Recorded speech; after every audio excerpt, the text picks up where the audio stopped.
नमो अर्यन्ताणं नमो सिद्धाणं नमो आयर्याणं नमो उवज्जायाणं नमो लोये सवसावणं नमो समयसाराय स्वानुभूत्या चकास्ते चित्स्वभावाय भावाय सर्वभावान्तरच्छिदे मंगलम भगवान वीरो मंगलम गौतमो गणे मंगलम कुंद कुंदार्यो जैन धर्मोस्तु मंगलम सर्वमंगल मांगल्यम सर्वकल्याणकारकम प्रधानम सर्वधर्माणम जैनम जयतु शासनम ओंकार बिंदु संयुक्तम नित्यं ध्यायन्ति योगिनो कामदम मोक्षदम चैव ओंकाराय नमो नमः।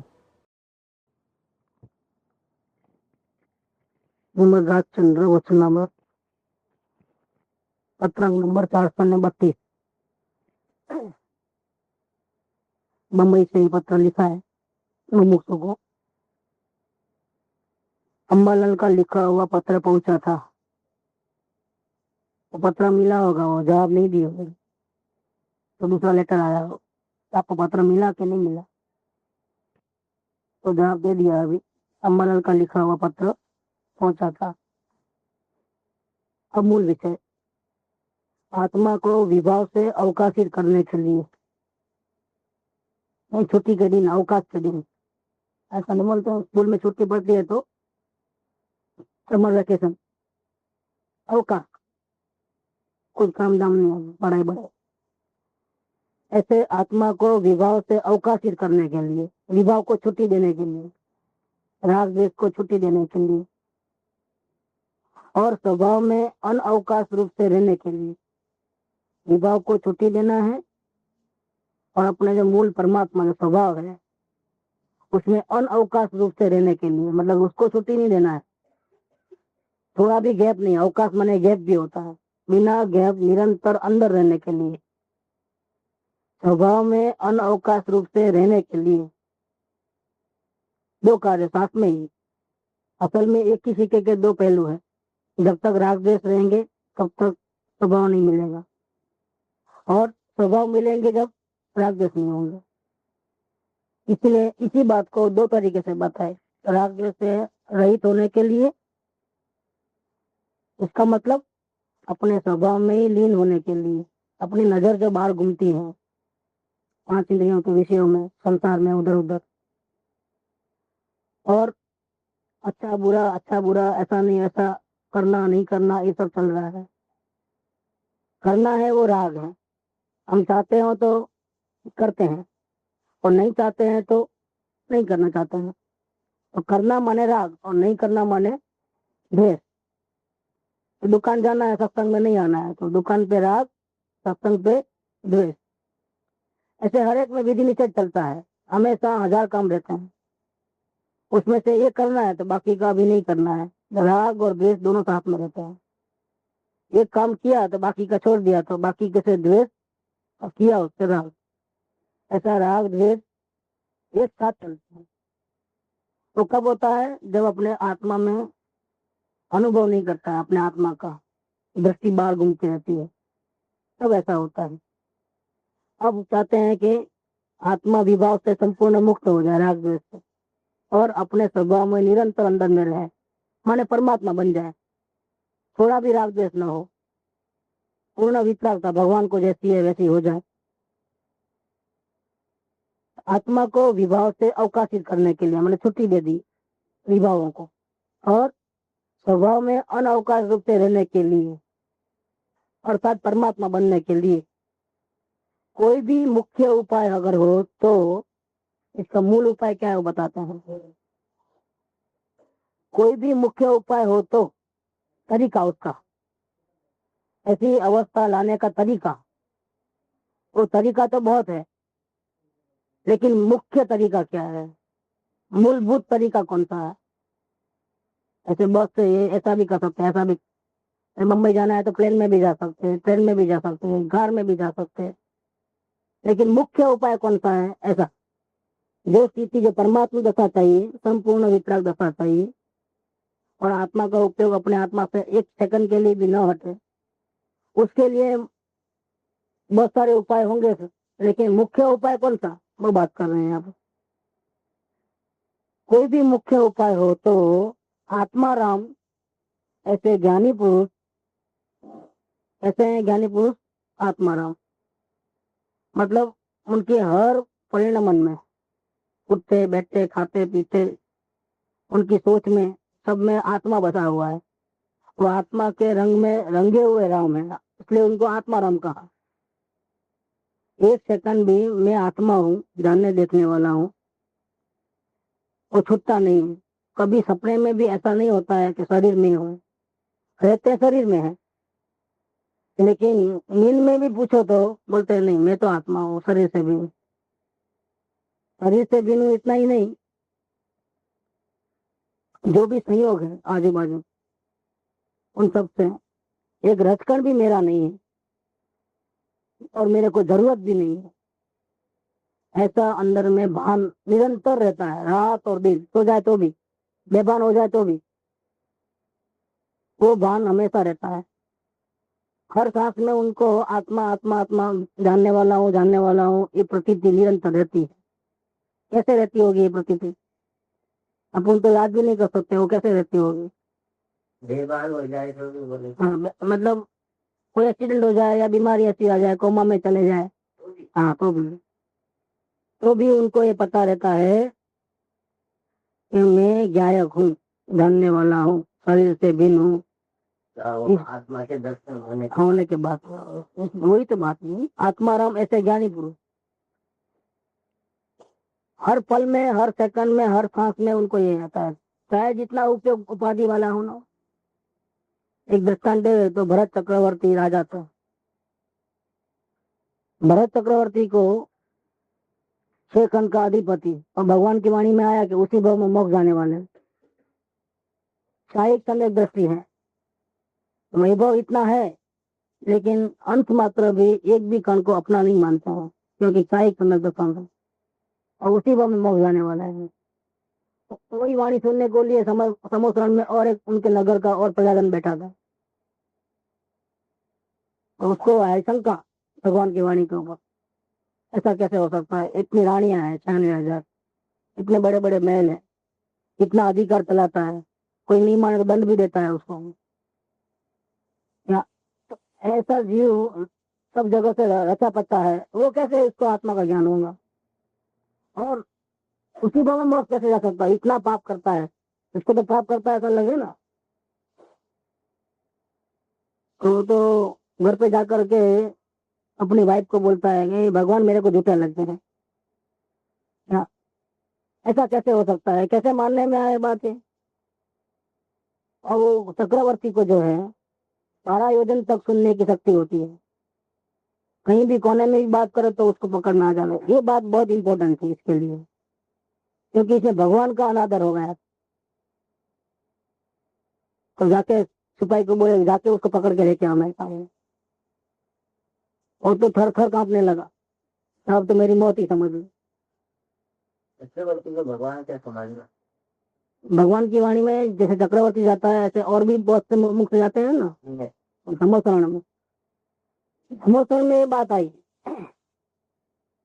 कि जो भरत चक्रवर्ती है, 6 खंड का अधिपति, 96,000 रानी, इतना वैभव वो है, फिर भी उसी पर मोक्ष जाने वाला है। शायद समय दृष्टि है, उसको अंश मात्र भी, एक कण में भी अपनापन नहीं है, और अपने आत्मा को कभी भी नहीं बोलता है। तो वो उसको भगवान की जो बात निकली ऐसी, वो किसी को शंका हो गई इस बात के ऊपर। अब नहीं आ पाई इधर, शंका हो गई ऐसा कैसे हो सकता है। तो अपने पत्नी को घर जाके बोला होगा मेरे को ये भगवान झूठे लगते हैं, ढोंगी लगते हैं, ऐसा कैसा हो सकता है, मेरे को मानने में नहीं आता है, इतने वैभव में वो एक भी कण मेरा नहीं है, ऐसा कैसे हो सकता है। तो ये बात उनको सुनने में आ गई चक्रवर्ती, और सीरियस मैटर लगा, क्योंकि इसमें भगवान का अनादर था ना। उठा के पुलिस को उठा के लेके आए पकड़ कर, वो तो ऐसा कांप रहा है, क्योंकि ऐसे ऑर्डिनरी आदमियों को तो वहां मिलने को भी नहीं मिलता है, भरत चक्रवर्ती का मुंह देखने को भी नहीं मिलता है, मुंह देखने के लिए भी तरसते हैं वो लोग। और ये उसको सामने रखा तो ऐसा कांप रहा था कि कुछ नहीं, क्या होगा मेरा। सीधा ऑर्डर दे दिया उसको, तेल से भरा हुआ कटोरा लेके आओ, राउंड थालिया रहता है, पूरा भर देना। अब एक बूंद अंदर डाले तो गिर जाना, इतना पूरा रखो इसके हाथ में। तो कांप रहा है, तो उसको बोला देखो ये लेकर के तुझे पूरा गांव घूमना है, पीछे तुम्हारा पीछे तलवार लेकर के सैनिक रहेंगे और तुझे लेके जाना है। एक बूंद नीचे गिरा उसी वक्त तेरा जो सर है वो काट के रख देंगे। मेरा गुनाह क्या है, कोई बात नहीं, मेरे को पहले तुम सजा पहले भोगते, बाद में बताऊंगा मैं तुम्हारे। एकदम अभी अपनी जान बचाने के लिए एक ही उपाय रहा, कौन सा? राजा का हुक्म है, मानना ही पड़ता है। ये क्या वो बड़े बड़े राजा मानते हैं उनका, चक्रवर्ती का, इससे तो क्या हैसियत है, जाता है। और ढोल नगाड़े बजाते हैं, संगारते हैं पूरे नगरी को। वो तो नगरी ऐसी होती है अजब गजब की, वहाँ रोज उत्सव होते हैं गली गली में। महावीर चक्र, यहाँ तो भरत चक्रवर्ती की बात है, यहाँ की बात। चक्रवर्ती की नगरी तो ऐसी रहती है, यहाँ रोज नाच गान चालू ही होता है। पूरा घुमा के आए, एक बूंद भी नहीं गिरा, नहीं गिरा। कैसे गिरता हूँ, मौत लाता क्या हो, और कैसे लाता। वहाँ बच गए तुम तो। क्या क्या देखा नगर में, क्या देखा? अभी नाच गान होते थे, देखा कुछ? हाँ, मुझे कुछ नहीं मालूम। तो कुछ और कुछ बोल दिया तो और फिर दंड दे देंगे, वो तो इतना कांप रहा था कि पूछो नहीं। और ऐसे ही हम रहते हैं। क्या बोले? ये 6 खंड का राज, 96,000 रानी, ये वैभव, एक भी मेरा नहीं, सामने देखते तक नहीं, देखते तक नहीं मतलब उसमें से सुख आएगा। और ये मेरा है, इसमें से एक कण भी, ऐसा हमारा अभिप्राय नहीं है। देखते नहीं इसका मतलब है ज्ञान में तो सब आएगा देखने में, क्या? और प्रवृत्ति भी जड़ की जो होती है, खाने पीने की, उठने बैठने की, वो भी होगी। लेकिन हमारे अभिप्राय में हमारा परमात्मा बसा हुआ है, उसको छोड़ करके इस दुनिया में एक भी कण हमारा नहीं है। सदृढ़ विश्वास है, अनुभव भी है। और सुख तो बाहर से आने वाला नहीं, मेरे पास ही पड़ा है समुद्र सुख का। ये हमारे को अभिप्राय है। तुम जैसे घूम के आए लेकिन किसी को भी नहीं देखे, ऐसे हम संसार में रहते हुए इस 6 खंड को, 96,000 रानी को, बीच में रहते हुए उनको अपना नहीं मानते, और वो हमको सुखी करते हैं, उनसे सुख आएगा ऐसा नहीं मानते। इसका मतलब हम देखते भी नहीं। इसलिए भगवान की जो बात है कि इसी भाव मोक्ष जाने वाले हैं, इतना वैभव भोगने के बाद भी 10% सही है। मेरे से गलती हो गई, मैं कल रात में ऐसा मेरी वाइफ को बोला कि मैंने भगवान का बहुत अनादर किया है, मुझे माफ कर दो, दोबारा कभी नहीं करना। अभी आज तो तुम बच गए, तो काट कर रख देते। भगवान का अनादर मेरे से सहन नहीं होता है। तो उनको उनका अनादर का ख्याल नहीं, भगवान का अनादर था। भगवान की जो वाणी में ऐसा आया ना, उनका तो क्या, वो तो धोखे पी जाता है, ऐसे कई लोग वो है। उतना केयर करे कि हाथी जाए और कुत्ते बसे तो कुत्ता क्या, हाथी क्या करे? भगवान का अनादर वो सहन नहीं कर पाता। जिनेन्द्र के भक्त है ना, कैसे सहन करे? ऐसे ज्ञानी पुरुष रहते हैं। और ज्ञानी पुरुष माने क्या? आत्माराम। ज्ञानी पुरुष को लक्षण लक्षण बताया आत्माराम। प्रयोजन अपना है कि हमको अंश मात्र भी राग देश नहीं चाहिए, और पूर्ण शांति, पूर्ण वितरागता। एक सेकंड के लिए भी हमारे आत्मा से हमारी नजर हटे नहीं। वो तो परमात्मा बनेगा तभी बनेगा। लेकिन ऐसी दशा लाने के लिए क्या करना? कौन सा मुख्य उपाय है? मेन चीज कौन सी है पहले ताला खोलने की? तो आत्माराम ऐसे ज्ञानी पुरुष। कैसे कैसे ज्ञानी पुरुष? आत्माराम। आत्माराम ऐसे ज्ञानी पुरुष का निष्काम बुद्धि से भक्ति योग रूप संग है। ऐसे ज्ञानी पुरुष के चरण में रहे, उनकी महिमा में रहे। भक्ति योग रूप संग संग हो गए और भक्ति योग रूप हो गए, डिफरेंस है। संग तो कईयों को मिलता है लेकिन पहचान नहीं होती है, और भक्ति नहीं उमड़ती है अंदर से।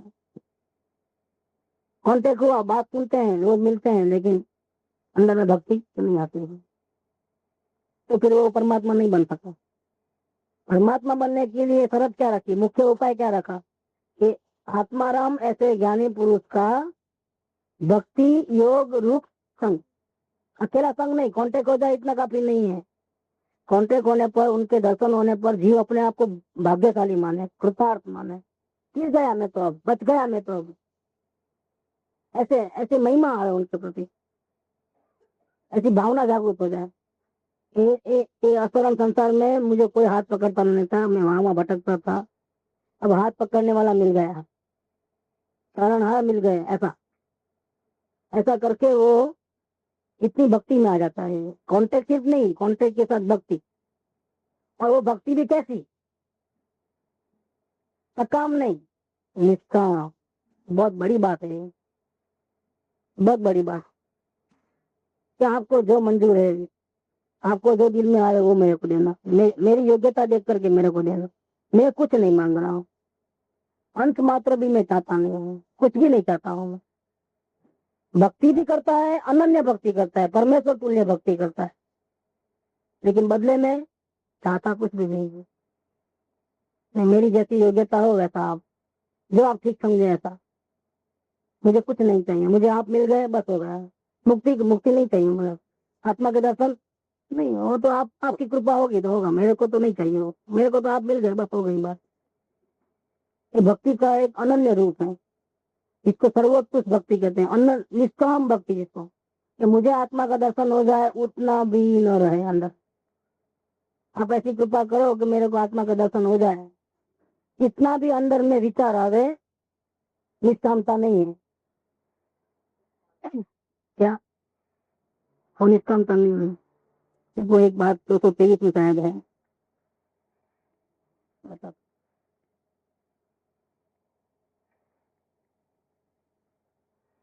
भक्ति के बारे में और अंदर, ये भक्ति हम ऐसी कर नहीं पाते हैं क्योंकि बहुत से प्रॉब्लम आ जाते हैं। इसके बारे में एक पॉइंट बताया इधर 223 के अंदर, परमात्मा की भक्ति ही जिसको प्रिय है, ऐसे पुरुष को, मतलब भक्त पुरुष को ऐसी कठिनाई न हो, तो फिर ऐसा समझना कि उससे सत्य परमात्मा की भक्ति ही नहीं है। तो सौभाग्य भाई को कृपाउदय के प्रति अनन्य भक्ति थी, क्योंकि उन्होंने पहचान लिया था कि मेरे तारानाथ यही है। लेकिन क्या है, इतने आर्थिक प्रॉब्लम में रहते थे, इतने प्रपंच में रहते थे कि वो भक्ति को व्यक्त कर सके और उनकी आज्ञा का अमलीकरण कर सके, ऐसा नहीं होता। तो बार बार विनती करते हैं तो मेरा एक प्रपंच दूर हो जाए तो अच्छा। उसके लिए भी वो सदगुरु के ऊपर ही डिपेंड रहते थे, आप कुछ करो आपके तरफ से, तो मेरा ये आर्थिक प्रॉब्लम दूर हो जाए। तो प्रॉब्लम दूर होने की बात तो दूर रही, ऊपर से क्या बोलते हैं कि परमात्मा की भक्ति ही जिसको प्रिय है, अगर तुम सच्चे भक्तमान हो तो ऐसे सच्चे भक्त को कठिनाई न हो, तो फिर ऐसे समझना चाहिए तो उसको सच्ची परमात्मा की भक्ति ही नहीं है। अथवा तो ये समझना कि जानबूझकर परमात्मा की इच्छा रूप माया ने वैसी कठिनाई भेजने के कार्य का विस्मरण किया है। क्या सुंदर बात लिखी है, भक्त हो और उसको तकलीफ न हो, बन ही नहीं सके।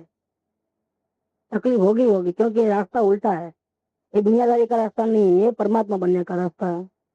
रहना दुनिया में और पुरुषार्थ करना परमात्मा बनने का। तो कठिनाई कैसे नहीं आएगी, कोई सपोर्ट नहीं करेगा। पिक्चर देखने जाओ, सास कुछ नहीं बोले, सत्संग में जाओ ऊंचे नीचे हो जाएगी, ये क्या है यार, कहाँ जा रही है। देखो, घूमने फिरने हिल स्टेशन पे जाओ, कोई कुछ नहीं बोले, और सत्संग में जाओ, हाँ सत्संग में बिगड़ जाओगे, ऐसा कि चेप लग जाएगा सत्संग का। फिर तो आत्मा में दुनियादारी में रस नहीं रहेगा ना, फिर तो रुचि खत्म हो जाएगी ना, संसारी खत्म हो जाएगा ना। तो नहीं, अभी तो उम्र नहीं है, अभी बाद में। डर लगता है, सत्संग में जाए तो डर लगता है, तो यहाँ कहते हैं कि परमात्मा की इच्छा रूप माया ने वैसी कठिनाई भेजने के कार्य का विस्मरण किया है। मतलब अगर भक्त को कठिनाई न हो संसार में, तो ये समझना कि भगवान भूल गए हैं इनको भक्ति कठिनाई रूप प्रसादी भेजने का। भगवान उस टाइम में जैसा ख्याल नहीं आया, भूल गए। नहीं तो वो भक्त हो गए तो उसको पहले कठिनाई भेजे, भेजता ही है, क्योंकि वो घर्षण चलता है अंदर में। ज्ञानी पुरुष को तो भक्ति होगी तो ज्ञानी पुरुष की आज्ञा पे चलेगा, आज्ञा पे चलेगा तो संसार का रस पूरा खत्म होगा, तो कठिनाई शुरू हो जाएगी। ये संसार के साथ उसकी कठिनाई घर्षण चालू हो जाएगी। इधर दुकान खींचती है, इधर पत्नी खींचती है, इधर बच्चे खींचते हैं, इधर समाज खींचता है, और उधर सदगुरु खींचते हैं। परीक्षा है कि इसका मोह किसका है, सच्ची भावना है आत्मा की कि झूठी भावना है। शुद्ध अंतःकरण वाला होगा वही अंदर में प्रवेश करेगा इस मार्ग में। शुद्ध अंतःकरण नहीं होगा तो बाहर में खेचामतानी होती है ना, जो बोलते क्या आप इतना दुकान पर ले जाते हो, क्या सत्संग रोज करते हो, एक दफे कर लेना इस बार को, ये क्या है। और सारा दिन आत्मा आत्मा सारा दिन घूमतुम बैठे रहते हो, कोई काम में चित नहीं है, सब काम बिगड़ जाता है, ऐसा हो जाता है, वो कई कितने प्रॉब्लम हो जाता है। और लोगों को सुनाता नहीं है, घर वालों को, लोगों की तो बात दूर रही, सबसे पहले घर में ही घर्षण होता है। ऐसे घर बहुत कम मिलेंगे कि जहाँ सबको सत्संग की महिमा हो। उसको सत्संग की महिमा नहीं होती, घर में एक आध मार मार निकले अगर कोई, लेकिन उसको बहुत प्रॉब्लम होता है, कठिनाई हो जाती है। कठिनाई होती है तो ये क्या कहता है, मैं तो मेरी भावना सच्ची है लेकिन मेरे ये कठिनाई को दूर कर दो। क्या बोलता है वो भक्त, क्या बोलता है सदगुरु के पास जा करके, तो मेरी भावना तो बिल्कुल सच्ची है, लेकिन आपसे एक विनंती है कि आप मेरे घर वालों को समझा दो कि मेरे को तकलीफ न दे, मेरे को सत्संग में आने दे। देखो आगे भी ये काम वो भी करेंगे क्या, एक काम, एक तो आत्मा देना, आत्मा की विधि बताना, दूसरा ऊपर से क्या करना, ये भी काम करना सत्पुरुष को, उनको घर वालों के सामने आकर के गिड़गिड़ा भैया क्यों उसको आने दो ना, कि मेरा भक्त बनता है, आपका आप नहीं आने देंगे मेरा भक्त कम हो जाएगा क्या।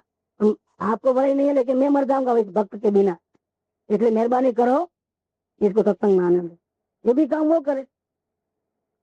क्या होता है, तकलीफ आती है तब जीव को अंदर से ऐसी भावना होती है कि तकलीफ दूर हो जाए तो अच्छा। आत्म भावना तो मेरी सही है लेकिन ये तकलीफ के कारण मैं आगे नहीं बढ़ पाता हूँ, इतने अंतरा है, बिल्कुल गलत बात है, इसकी आत्म भावना ही सही नहीं है। सच्चा भक्त होगा तो कठिनाई को भी वो धोके पी देगा। कठिनाई कठिनाई लगती नहीं है, क्योंकि सच्चे भक्त को तो इसी प्रकार से कठिनाई में से गुजरना होता है, अग्नि परीक्षा में से। ये परीक्षा है, ऐसी कठिनाई आती है तो सत्संग को छोड़ता है कि कुटुंब परिवार को, संसार को छोड़ता है, किसको छोड़ता है, ध्यान उसका कहाँ जाता है, वो उसकी परीक्षा की घड़ी है। तो ये बात इधर नहीं है कि अगर भक्त पुरुष को अगर कठिनाई नहीं हो तो समझना परमात्मा ने उसको कठिनाई रूपी प्रसादी भेजना भूल गए हैं साथ में। कठिनाई तो भेजना ही था उसको, कैसे नहीं भूल गया है। एक तो ये बात लिया इधर, दूसरा एक बहुत अच्छा दृष्टांत दिया है इसमें भक्ति के रूप में। भक्ति भी होवे तो निष्काम होवे, उसका दृष्टांत बताते हैं कि कैसी भक्ति होना चाहिए। एक तो संग, संग के साथ भक्ति, और भक्ति हो वापिस कैसी, तो कुछ नहीं चाहता, ऐसी भक्ति होना। राजा ने विकट तप करके परमात्मा का आराधन किया, ऐसी बहुत सी कथा सुनी होगी। परमात्मा ने उसे दर्शन दिया, क्योंकि परमात्मा तो इनविजिबल रहते हैं ना, लेकिन तपस्या से प्रसन्न हो गए तो एकदम प्रकट हो गए सामने आंखों, दर्शन दिया उसको और वर मांगने को कहा, मांग मांग मैं तुझे प्रसन्न हो गया हूँ, तेरी भक्ति मैं बहुत राजी हो गया, बोल तुझे क्या चाहिए। क्या राजा ने मांगा कि हे भगवान, ऐसी जो राज्य लक्ष्मी मुझे दी है वो ठीक नहीं किया है, ठीक नहीं किया है वो, ऐसी जो राज्य लक्ष्मी मुझे दी है वो ठीक ही नहीं है। तेरा परम अनुग्रह मुझ पर अगर हो तो ऐसा वर दे कि पंच विषय की साधन रूप इस राज्य लक्ष्मी का फिर से मुझे सपना भी ना आवे। प्रकट रूप में तो मिला ही नहीं, लेकिन कभी गरीबी अवस्था में मैं हूं तो मुझे ऐसा सुख मिले, ऐसा सपना भी, सोचना तो नहीं, सपने नींद में भी सपना ना आवे। नहीं चाहिए मुझे ये सब कुछ। कैसा मांगा? मांग मांग के लोग तपस्या क्यों करते हैं, पूजा भक्ति क्यों करते हैं? संयोग सुधर जाए, सब अपनी इच्छा के अनुकूल हो गए, इसलिए। ये क्या मांगा इन्होंने? ये परम भक्त था, तपस्या भी करता था और बदले में कुछ मांगता नहीं था, उल्टा दिया, वो भी गड़बड़ कर दिया आपने। क्यों दिया मेरे को ये सब? ये दिया तो मैं भोगूंगा ना, और 5 विषयों में फंसूंगा ना।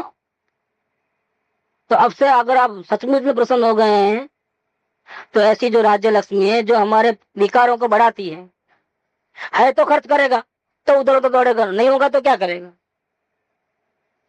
तो ऐसी जो राज्य लक्ष्मी मुझे दी है, जो 5 इंद्रियों को, विकारों को बढ़ाती है निमित्त रूप से, वो मेरे अंतकरण को मेला करती है निमित्त से, ऐसी राज्य लक्ष्मी मुझे दोबारा मिले तो नहीं, तो मतलब गरीब तो हो ही जाऊं, लेकिन गरीबी में भी कभी भी मुझे विचार भी ना आवे कि ऐसा राजा मैं बन जाऊं। विचार को भी मारो गोली, नींद में सो जाऊं तो मुझे ऐसा राजा बनना है, ऐसा सब हो चाहिए, ऐसा सपना भी ना आवे। ये कैसा मांगा है? क्या होगा इसका इफेक्ट? क्या है इसका इफेक्ट? ये हुआ कि परमात्मा दंग रह गया। क्या? उसने सोचा भी नहीं था कि ये ऐसा मांगेगा, ऐसा लिया है कौन समझाने के लिए कि परमात्मा, क्या बोलूं अब मैं, ऐसा वो तो कुछ ना कुछ मांगेगा, ऐसा सोचा, बोला ना, मांग क्या चाहिए तुझे, ऐसा मांगेगा तो उसको कल्पना भी नहीं थी, इसलिए वो क्या हो गया, हक्का पक्का रह गया। कौन? परमात्मा हक्का पक्का रह गया, ऑर्डिनरी नहीं, परमात्मा हक्का पक्का रहेगा, दंग रह गया। वो तथास्तु करके सौदान को चल दिया, ठीक है भाई तेरी जैसी इच्छा हो, चलेगा। क्या इसको बोलते हैं? निष्कामता। कुछ नहीं मांगना, कुछ नहीं मांगना और भक्ति में लीन हो जाना, बस कुछ नहीं चाहिए, फोक निश्चित है, ये बात बताते हैं। तो मुख्य उपाय बताया ना, परमात्मा बनने का मुख्य उपाय ये है कि भक्ति में रहना है और मांगना कुछ नहीं, निष्काम। और संग चाहिए, आप इस संग के बिना नहीं रहना, निरंतर संग में रहना, संग के साथ में भक्ति रहना, और भक्ति के साथ में निष्कामता। बोलो अब क्या करें? कि लगे इजी कि इसमें क्या है, लेकिन वो मालूम पड़े कि कैसा होता है। क्या? ज्ञानी पुरुष के संग में निरंतर रहना वो भी तकलीफ है, फिर वो भक्ति को टिका के रखना वो भी तकलीफ, और निष्कामता वो तो इससे भी हार्ड है। कम से कम मुझे आत्मा का दर्शन करा दो, मुझे विधि दो, मुझे डांटो, मुझे गलती निकालो, बताओ, इतना तो मांगेगा ही मांगेगा। क्या? वो भी नहीं मांगना, कुछ भी नहीं मांगना, मुझे आत्मा का दर्शन करा दो, विधि बता दो, गलती दिखा दो, नहीं मांगने, मांगे तो गया खलास। कैसी बात नहीं है ये अजब गजब बात है। परमात्मा बनना है तो ये सब करना ही पड़ेगा, तो इस प्रकार से उसकी सफलता के लिए ऐसा, ऐसे हमारे में भाव नहीं हो, तो ऐसे भाव हमारे को हो जाए उत्पन्न अंदर में, उसके लिए क्या करना? ऐसे ऐसा निष्काम भक्ति रूप संग हमको हो जावे, मिल जावे, उसके लिए क्या करें? उसके लिए निवृत्ति क्षेत्र में वैसा योग प्राप्त होना, ये किसी महान पुण्य का योग है, क्योंकि वही एक चांस बचता है। ज्ञानी मिले, लेकिन ज्ञानी अपने परिवार में उड़े में फंसे हुए हो, कि हम जावे तो भी हमारे को ठीक से उनका कांटेक्ट नहीं मिले, उनका लाभ न मिले, क्योंकि वो भी फंसे हुए हैं उड़े में। इसके बदले ज्ञानी पुरुष निवृत्ति क्षेत्र में जावे, उस वक्त हम भी वहां पहुंच जावे और ऐसा योग मिल जावे, तो ऐसी हमारे में योग्यता प्रदान हो जावे, उत्पन्न हो जावे कि संग भी हो जाए, भक्ति भी हम कर सके और निष्कामता भी आ जावे। ऐसा तीनों पॉइंट सफल हो गए, ऐसा एक सुंदर योग हमको मिला है, जिसको बोलते हैं महान पुण्य का योग। ये कोई मामूली बात नहीं है। क्यों? कि परमात्मा होने की शर्त ये है, मुख्य उपाय ये है, अगर हमको भगवान बनना है तो इसकी मेन कंडीशन, मुख्य उपाय, मूल विधि वो ये है कि निवृत्ति क्षेत्र में अगर मिल जावे, सत्पुरुष का साथ योग हो जावे और पहचान होकर के अनन्य भक्ति हो जावे, साथ में निष्कामता आ जावे, बहुत बढ़िया। ऐसा और वैसा पुण्य योग प्रायः इस जगत में अनेक प्रकार के अंतराय वाला दिखाई देता है। लोगों को ऐसा योग मिलता नहीं हो, क्योंकि अंतराय बहुत। एक तो सत्पुरुष का खुद का उदय ऐसा रहता है, वो भी जेल खाने में ही है ना, अभी कहाँ बाहर निकले हैं। तो उनको भी परिवार घर वो ना चलते रहता है, चक्की बाहर की उदयगत चक्की जो है वो चलती रहती है, अंतराय अंतराय अंतराय। वो मुमुक्ष वहां से बुलाया, वो वहां से बुलाया, लेकिन जाना बहुत मुश्किल है। बहुत बहुत अरेंजमेंट करके फिर वो डेट नक्की करना पड़ता है कि जाना तो कितना जाना, क्या करना, कहाँ जाना, कैसे जाना। तो ऐसा पुण्य योग, निवृत्ति क्षेत्र वाला पुण्य योग प्राय इस जगत में अनेक प्रकार के अंतराय वाला दिखाई देता है। एक तो नक्की हो गए तो फिर वहां जहाँ जाते हैं वहां खाने को मिलेगा कि नहीं मिलेगा, पीने को मिलेगा कि, वो पहले रहता है। फिर ट्रैवलिंग का खर्चा, फिर इतना दिन यहाँ से बिजनेस बंद रहेगा तो उसका नुकसान अलग वापिस। मामूली बात नहीं है। खर्चा होवे, तकलीफ भी सहन करना, घर जैसी व्यवस्था कहीं भी नहीं रहती है, और ऊपर से एक दुकान बंद करके गए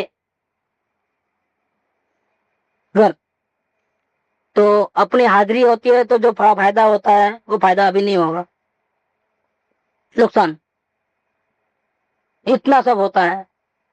तो ऐसा योग जनरली मिलता नहीं है। निवृत्ति क्षेत्र में जब ज्ञानी पुरुष जाते हैं तब हम भी उसी वक्त मालूम पड़ते ही सब काम छोड़ करके वहां पहुंच जावे। उसके लिए हम आगे से बहुत भावना करनी पड़ती है। ये कोई ऐसा नहीं है कि हमको समाचार मिले और जब कदम छोड़ करके भागे, जो ट्रेन मिली उसमें भागे। क्योंकि वो बिना कई दिनों की भावना होगी और ऐसा पुण्य योग होगा तो शायद बाकी नहीं मिलता है। ऐसी भावना नहीं रहती है लोगों को कि मैं कैसे जाऊंगा, मैं दुकान में अकेला हूँ, नौकर नहीं आया है, अभी जाना था क्या उसको, या पार्टनर बीमार है, ले या घर में ये प्रॉब्लम है, ये हजार प्रॉब्लम आते हैं। तो वैसा पुण्य योग प्राय इस जगत में अनेक प्रकार के अंतराय वाला दिखाई देता है। इसीलिए हम समीप में हैं ऐसा वारंवार याद करके, जिसमें इस संसार की उदासीनता कही हो, उसे अभी पढ़े और विचारे। अब दूसरा ऑल्टरनेटिव दिया, क्योंकि उनको बहुत तकलीफ होती होगी कि आपका संग नहीं मिलता है, तो दूसरा ऑल्टरनेटिव उनको लिख के भेजा है कि ऐसा ही समझो कि हम आपके हृदय में विराजमान है, निरंतर याद करते रहो तो साथी है, समझ ले। और तो फिर इससे तो संतोष थोड़ा होगा, रास्ता थोड़ा मिलेगा कि नहीं, रास्ता संसार की उदासीनता बढ़े, ज्ञाता दृष्टा भाव बढ़े, जागृति बढ़े, इस प्रकार का कोई ग्रंथ पढ़ो और उसको सोचो, विचारो, चिंतन में लो। अभी तो उस जमाने में टैप नहीं थी, अभी तो टैप भी आ गई, तो उसका भी एक फायदा, यहाँ से कैसे भेज देंगे तो वो सुने, सोचे, समझे, विचारे, ऐसा ही सुने जैसा कि वो सामने ही खड़े हैं, सामने ही बैठे हैं, वो बोल रहे हैं। दूर है और टैप है ऐसा नहीं, सामने ही विराजमान है और बोल रहे हैं। एक एक्स्ट्रा बेनिफिट है। तो ग्रंथ पढ़ने में तो अपनी ताकत लगानी पड़ती है, बुद्धि का इस्तेमाल होता है। इसमें तो बुद्धि का कोई इस्तेमाल नहीं, भावना के ऊपर डिपेंड रहता है। टैप से बहुत आसानी हो गई है। तो ऐसा वारंवार याद करके, जिसमें इस संसार की उदासीनता कही हो, उसको अभी पढ़े और विचारें। किस भाव से? हम समीप में हैं ऐसा वारंवार याद करें, नहीं वो बहुत दूर रहते हैं, बम्बई में रहते हैं, हम तो यहाँ गांव में हैं, क्या करें, ऐसा करके नहीं। क्योंकि ऐसा योग तो बहुत बड़ा पुण्यवान को ही मिलता है, सबको नहीं मिलता है। आत्मा रूप से केवल आत्मा रहे ऐसा जो चिंतन रखना, वो लक्ष्य है, शास्त्र के परमार्थ रूप है। अपना मूल लक्ष्य क्या आत्मा केवल आत्मा बन के रहे। मैं शरीर वाला हूँ, मेरा ये फलाना नाम है, मेरे ये संबंध है, मैं व्यापारी हूँ, मैं भाई हूँ, मैं पिता हूँ, ऐसा नहीं। आत्मा आत्मा रूपी रहे, आत्मा रूप से केवल आत्मा रहे, मतलब जानने देखने वाला आत्मा है तो मैं जानने देखने वाला हूँ, इस प्रकार से रहे। और ऐसा जो चिंतन रखना साथ साथ में दिन भर निरंतर, वो लक्ष्य है, वो हमारा पुरुषार्थ है। लक्ष्य माने पुरुषार्थ। यहाँ पर इस प्रकार का हो जावे, जब तक इस प्रकार का नहीं होवे तब तक उसके लिए ही प्रयत्न करना। क्या होना कि आत्मा रूप से केवल आत्मा रहे, ऐसा चिंतन निरंतर चले, एक सेकंड भी अपने परमात्मा को न भूले। इस प्रकार का चिंतन अंदर में चलता ही रहे, चलता ही रहे। ऐसा जब तक नहीं हो गए तब तक पुरुषार्थ करना वो हमारा टारगेट है और शास्त्र के परमार्थ रूप है। ये जिनवाणी है, ज्ञानी पुरुषों की वाणी है, शास्त्र जी है, वो भी इसी भाव को कहते हैं। ऐसा करने के लिए ही गाइडेंस देते हैं। इस आत्मा को पूर्व काल में अनंत काल व्यतीत करने पर भी हमने जाना नहीं। क्या अनंत काल गया, अनंत काल से भटकते हैं, 84 लाख योनि में अनंत जन्म मरण किया, लेकिन आज इस दिन तक हमने अपने स्वरूप को जाना नहीं, पहचाना नहीं, अनुभव नहीं। अपने स्वरूप को जानने में इतना टाइम बीत गया। डॉक्टर पढ़ने में तो 20-25 साल लगे हैं, लेकिन ये आत्मा को पढ़ने में कितना टाइम लगा? अनंत काल बीत गया। फिर भी अभी तो पढ़ाई हुई नहीं, अभी तो पहचाना ही नहीं, अपने को ही नहीं पहचाना। तो इसका मतलब क्या हो गया कि डॉक्टरी पढ़ना आसान है, फिर दुनिया को जीत करके सिकंदर बन जाना आसान है, लेकिन अपने आप को पहचानना ये बहुत विकट कार्य है। ये बहुत विरले को ही ये मार्ग मिलता है, जितना इजी नहीं होता है। वो इजी बताया, सत्पुरुष मिल जाए और इस प्रकार से हो जाए तो इजी है, नहीं तो मिले नहीं, ऐसा ही है, कठिन से कठिन है। ये तो इजी लगने लगा। हाँ, इजी लगे तो समझो कि हम हमारे भाग्य खुल गए, तिजोरी खुल गई। समझ, इजी लगे वो बहुत बड़ी बात। तो लोगों को ऐसा लगता है कि नहीं नहीं, हम तो इतने संसारी हैं, ऐसे हैं, वैसे हैं, इतनी प्रपंच है, हमको कैसे मिल सकता है। और अभी तो क्या हो, शुरुआत में ही ऐसा विचार आया तो फिर उसका तो रास्ता ही बंद हो गया। क्या नहीं, अभी मैं थोड़ा टाइम निकाल के कोशिश करता हूँ, ऐसे डाउट है लेकिन कोशिश करूंगा, तो अभी कोई प्रयत्न करेगा। लेकिन शुरुआत में ही हथियार डाल देवे कि नहीं, हम तो संसारी, पामर, उम्र छोटी, इतने प्रपंच, इतना झंझट, नहीं, तो मेरे बस की बात नहीं है। हम ऐसा ऐसा विचार आते ही वो पूरा साइड खत्म हो गई। वो प्रयत्न करने के लिए नहीं रुकेगा, वो कोशिश करने के लिए भी नहीं रुकेगा। सबसे बड़ा अंतर है। और हिंसा, झूठ, चोरी जो ये पाप है, 7 प्रकार के व्यसन, वो पाप इसके सामने कुछ नहीं है। सबसे बड़ा पाप ये है, कौन सा? कि मुझे आत्म कल्याण करना है, ऐसा विचार भी ना हो अंदर में। इससे बढ़िया पाप इस दुनिया में दूसरा कोई नहीं है। देखो, तो इतना बड़ा पाप है कि मैं आपको कंपैरिजन बताऊं कि सारी दुनिया को हम जला देवे अणु बम डाल करके, पूरे खत्म, अकेला वही बच जावे। कितना पाप किया हो? वो पाप कुछ भी नहीं है इसके सामने। वो पाप बढ़िया है, कौन सा? कि अपने को आत्मा कल्याण करना है, उसका विचार भी ना हो। सबसे बढ़िया पाप 254 में लिया है प्रभाव, पहली बिगिनिंग वहां से की है। अब उसके लिए रास्ता ही बंद हो गया पूरा, वो तो कोई प्रयत्न करेगा ही नहीं, ऐसा हो जाएगा। ऐसा ही होता है। इस आत्मा को पूर्व काल में अनंत काल व्यतीत करने पर भी नहीं जाना, इसलिए ऐसा लगता है कि उससे जानने का कार्य सबसे विकट है, कि सब लोग नहीं कर सकते ऐसा कार्य। डॉक्टर बहुत बन जाते हैं, करोड़पति बहुत लोग बन जाते हैं, अब्जोपति बहुत लोग बन जाएंगे, लेकिन ज्ञानी बनना, अपने आत्मा को पहचाना हो तो बहुत मुश्किल है। वो तो सब लोग नहीं कर पाते हैं। अगर वर्ल्ड रिकॉर्ड बनाना तो ये बनाना, क्या ये कार्य पहले करना, क्योंकि कोई कर ही नहीं सकता। नो कंपटीशन, कंपटीशन तो नहीं, लेकिन इतना आनंद मिले और भाव भ्रमण का छुटकारा हो जाए, ऐसा है ये कार्य। ये कोई मामूली कार्य मत गिनो, अनंत भावों का छेद हो जाए, परमात्मा बनने का कार्य है, ज्ञानी बनने का पुरुषार्थ मतलब यही करना है। क्या इसको क्या है, मामूली काम समझते हो, और जो संसार का काम है वो मेन काम है। हो गया, बात छुट्टी हो गई यहीं। ये कोई मामूली काम नहीं है, बहुत बड़ा काम है, महान कार्य है, ये बात कहते हैं कि उसे जानने का कार्य सबसे विकट है। अथवा इसका दूसरा मीनिंग, अनंत काल से नहीं मिली ना हमारी आत्मा, तो एक कारण वो दिया, कौन सा? कि जानना बहुत विकट है, सब लोग नहीं जान सकते, बहुत मुश्किल है। और दूसरा कारण देते हैं कि उससे जानने के तथा रूप योग परम दुर्लभ है। जानना है लेकिन कैसे जाने, बताने वाला कोई नहीं मिलता है, उसकी दुर्लभता बहुत है। तो 2 में से एक कारण होगा तब तक वो प्रॉब्लम रहेगा, कौन सा? आत्मा को जानने वाला नहीं जान पाएगा। एक तो विकट कार्य और दूसरा रास्ता दिखाने वाले मिलना परम दुर्लभ, दुर्लभ नहीं परम दुर्लभ। मिल ही नहीं, मिले तो भाग्य समझ लेना। रत्न चिंतामणि मिला हमारे को, रत्न चिंतामणि कल्प वृक्ष मिला हमारे को, ऐसा कहा है ज्ञानियों ने। मैं खुद ने कहा है कि मैं साक्षात कल्प वृक्ष हूँ, इस काल का मैं दूसरा राम हूँ, मैं स्वयं महावीर हूँ, ऐसा कहा है। क्यों क्यों? अपन तो अभी चौथे गुणस्थान में अभी आत्मा का अनुभव हुआ है। कहाँ महावीर स्वामी हो, कहाँ है, कहाँ रामचंद्र जी हो, कहाँ है, कल्प वृक्ष, अमृत सागर, ऐसे वचन अपने लिए ले। क्यों ऐसा लिखा? कि वास्तव में ज्ञानी ऐसे ही होते हैं। अगर इस प्रकार की महिमा आवे अगर, और निष्काम भक्ति रूप इसका संग रहे, तो जीव को क्या हासिल होगा?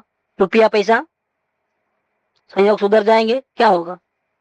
स्वर्ग इंद्र बन जाएगा, क्या बनेगा वो? नहीं, वो तो सब तुच्छ वस्तुएं हैं। क्या स्वर्ग का इंद्र बनना कोई बड़ी बात नहीं है, वो तुच्छ वस्तु है। सारी दुनिया का राज मिल जाना तुच्छ वस्तु है। अगर वो ज्ञानी पुरुष इसको मिल जावे और भक्ति योग रूप संग करे, तो क्या बनेगा? वो स्वयं परमात्मा बनेगा। बोलो क्या चाहिए अब इससे ज्यादा? सारी दुनिया जिसको पूजे ऐसा सिद्ध पर उसको मिलेगा, इन लोग का नाथ बन जाएगा वो। इतना बड़ा कार्य है। तो नहीं जानने में आया अनंत काल से, उसका कारण ये है कि कार्य जानने का विकट है, और दूसरा उससे जानने के तथा रूप योग सत्पुरुष की प्राप्ति सत्संग आदि परम दुर्लभ हो। जीव अनंत काल से ऐसा समझा करता है कि मैं अमुक को जानता हूँ और अमुक को नहीं जानता हूँ, लेकिन ऐसा नहीं है। ऐसा होने पर भी जिस रूप से स्वयं है, उस रूप का निरंतर विस्मरण चला आता है। इसको जानता हूँ, इसको नहीं जानता हूँ, ऐसा उसको जो है। लेकिन एक बात कॉमन है कि जानते हुए भी, कुछ पदार्थों को जानते हुए भी उसको एक गलती तो निरंतर हो रही है। जिस रूप से अपने स्वरूप को जानना चाहिए, उस रूप से जानने का निरंतर विस्मरण हो रहा है। कभी वो 11 अंग 9 पूर्व तक शास्त्र पढ़ लिया, बहुत कुछ जान लिया, फिर भी वो अपने स्वरूप को नहीं जान पाया। जिस रूप से वह स्वयं विराजमान है इस देह के अंदर, उस रूप का निरंतर विस्मरण चला आता है।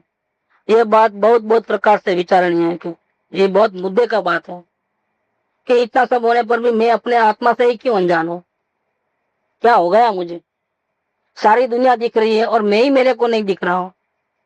मैं स्वयं परमात्मा हूँ, यहाँ ही विराजमान हूँ, कहीं गया नहीं, कहीं आया नहीं, अत्यंत महिमावंत हूँ, फिर भी मेरी नजर वहां नहीं पहुंचती है कि कौन सा अपराध मैं कर रहा हूँ, क्या हो गया है मुझे? ये बहुत बहुत प्रकार से विचारणीय है। मतलब ऐसी कौन सी गलती मैं करता हूँ? मुझे क्या चाहिए? परमात्मा मिलता है तो भी इससे छोटी चीज और क्या चाहिए दुनिया में? अगर परमात्मा मिल सकता हो तो नहीं, परमात्मा नहीं चाहिए और कुछ चाहिए, वहां उपयोग लगा देवे।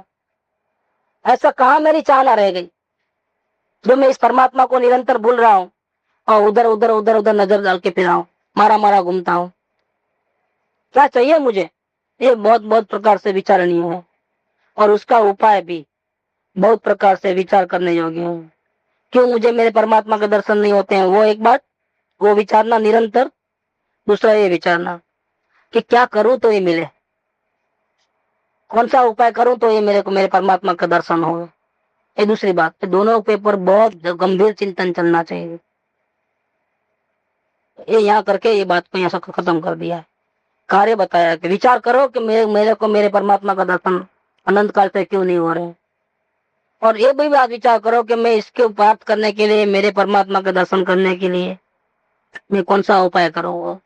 उपाय के बारे में भी आप विवेक से सोचो इसके बारे में। ये कोई मामूली चीज नहीं है कि हमने ऐसे ही हाँ ठीक है करेंगे बाद में ऐसा करके छोड़ देंगे।